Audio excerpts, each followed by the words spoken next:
যেই না ডায়েরিতে এনে বলছে জজ মহাজনকে ডেকে বলেন আপনি মিথ্যা বললেন কেন? এই তো আপনার টাকা দিয়ে দিয়েছে ফেরত।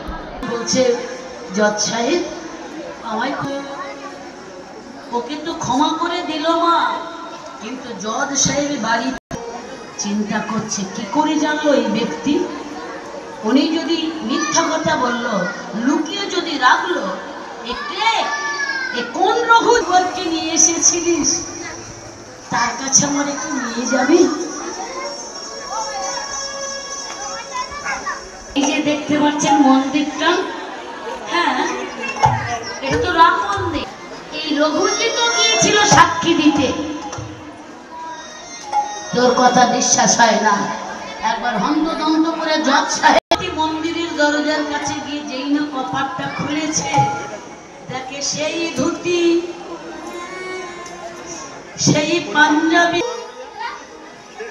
চরণে রয়েছে ঘুরে করে ভোলা রে তুই কত সাইলি, তুই ভগবানের কৃপা পেয়েছিস, তগর ভুরে তোর কাছে আমার এই বিনতি, তুই আমার ওই